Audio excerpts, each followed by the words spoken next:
Magandang araw sa inyong lahat.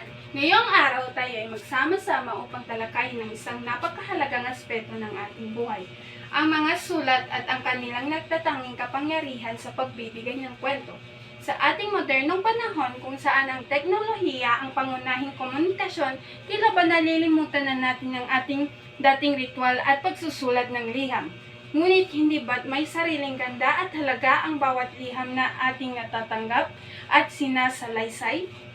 Ang aspeto ng mga sulat ay ang kanilang kakayahan na magbigay buhay sa mga kwento sa pamamagitan ng mga salitang nagmumula sa puso at isipan.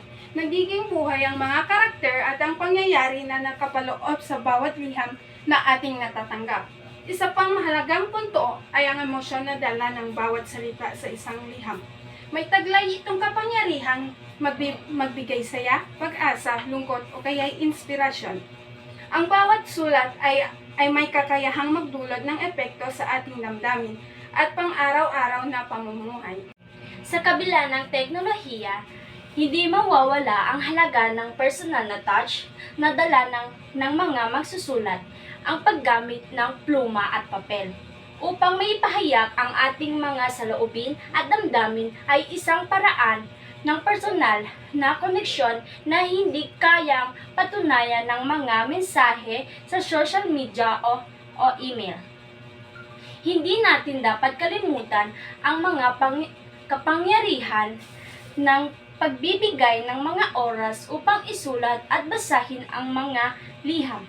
Sa bawat titik, pangungusap, nararamdaman natin ang tunay na pagmamahal at pag-aaral na dulot ng bawat sulat.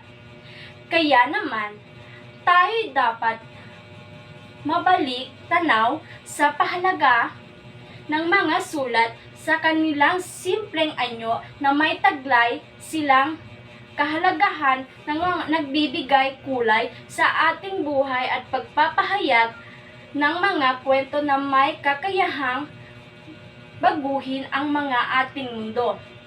Huwag nating kalimutan ang kapangyarihan, bawat titik, bawat salita at bawat liham na sa pamamagitan na ito, mga ito ay magkakaroon ng kakayahan magbigay kahulugan sa ating buhay at sa buhay ng iba. Sa pagtatapos, tayo ay inaanyayahan na alamin at ipahalaga ang bawat liham na ating natatanggap.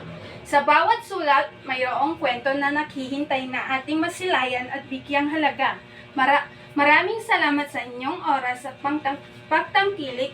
Mahalaga ang bawat kwento na ating naririnig, nababasa at sinusulat. Mabuhay ang kapangyarihan ng mga sulat. Maraming salamat at magandang araw.